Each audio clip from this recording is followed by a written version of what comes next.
Yo, what is up, friends? So today is the day that I finally got an offset smoker. So I ended up getting an Old Country BBQ Pits Pecos because I wanted to get a budget offset smoker while I save up for either a mill scale or a workhorse pit.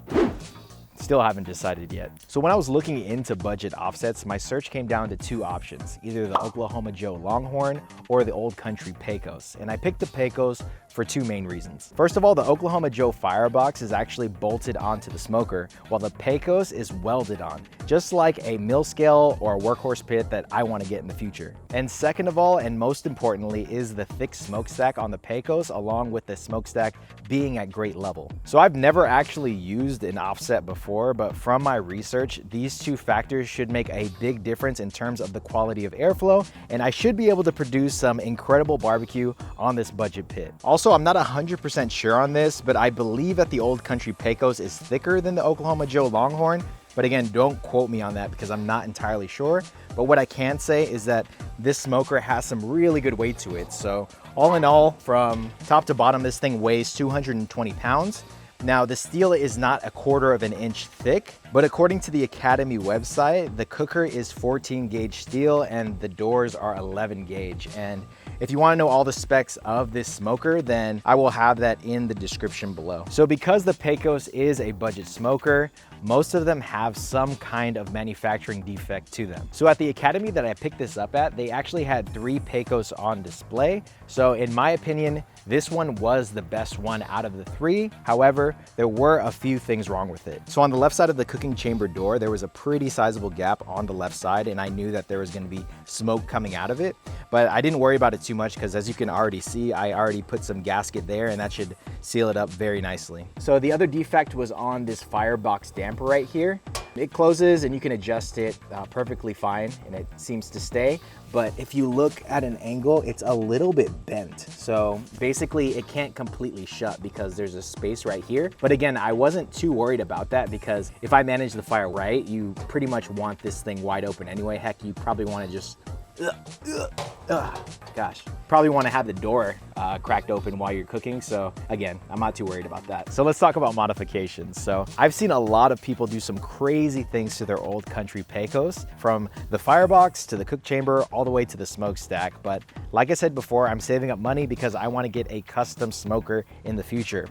However, I do have some plans of what I want to do to this thing. So like I said before, I already put gasket on this smoker. However, when I first put on the gasket, I did not do any research. I just opened the thing up and started putting it on. And so I actually put it directly on the cook chamber door and also on the firebox as well. But once I finished up, I realized that a lot of the videos that I was watching, they actually put the gasket on the cook chamber, not on the door. So I don't know if I goofed up or what. I don't think it really matters in the long run, but let me know in the comments, did I goof up or does it not matter? So outside of that, I just basically have thoughts and plans for modifications. And one of the first ones I want to do is with the firebox. So I saw this on FixQ's barbecue channel that he actually moved this grate to the bottom to act as like an upgraded charcoal grate. As a matter of fact, it'd probably be easier to show you. So just took it out. Slide it in.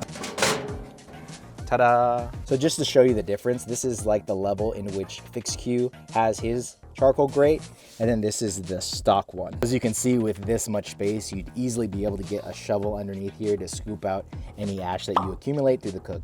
But if I do this, clearly the fire will be a lot closer to the lid. And my fear is that over time that this will get damaged because, again, it's not the thickest steel that we're dealing with this cooker. And at the same time, it's not designed for the fire to be that close to the lid. So if I use this method and have an elevated fire, then I would definitely want to get a steel plate protector for the top of this lid. And I actually saw the design for one on FixQ's channel as well.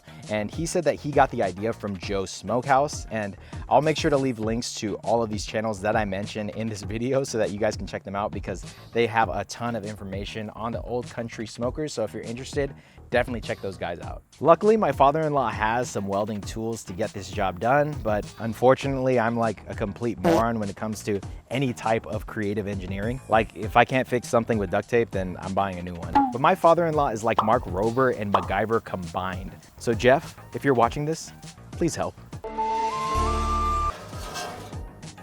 So another mod I'm interested in is cutting this heat deflector plate in the cook chamber back a bit. And I got this idea from Raleigh Smoke. Sorry if I butchered your name. I definitely did because I just said 2 names. So Raleigh Smoke explained in one of his videos that this plate pushes the hot smoke down to the bottom of the grate, and then before it rises to the top of the cook chamber and then out of the smokestack. So by cutting the heat deflector back a bit, it's gonna allow the smoke to rise earlier, and then it'll allow for better airflow if I wanted to cook like a pork butt alongside with the brisket or something like that. But if I did do that, it would likely make the right side of the cooker a lot hotter. So again, I'm not exactly sure if I want to do this or not. Again, I am not looking to spend a ton of money on this smoker, but recently I was approached by a friend who saw my channel and he wanted me to cook for an event for about 50 people. So now I'm thinking that I might actually add the second grate. That way I can cook 2 or even 3 briskets at the same time. So here's the main grate, and the second grate would go somewhere right here. And if I do take that gig, then you know that I'm gonna record every step of the process. So if you're interested in some catering videos on the Old Country Pecos, then make sure to subscribe so you don't miss it. And finally, this isn't exactly a mod, but what I'm planning to do is that whenever I cook, I'm gonna go ahead and just put some cardboard at the bottom of these wheels, because basically, if you look right here, the grease drain right here is actually next to the smokestack. The reason why I wanted to kind of have it on an incline just a little bit is so that we can make sure when I'm cooking that the grease does not go back to the firebox, especially if I'm gonna add a second grate. I'm afraid that there's gonna be a lot of grease dripping down, and if it gets to the firebox, I'm afraid that it's gonna like catch on fire, and then yeah, it'll be a disaster. So I am super excited to cook on this thing, and I cannot wait to show you guys the epic barbecue and the absolute disasters that I create. So I'm gonna go ahead and season up this pit, and while I'm doing that, you guys can check out my Weber Smoky Mountain hot and fast brisket video on your screen right now.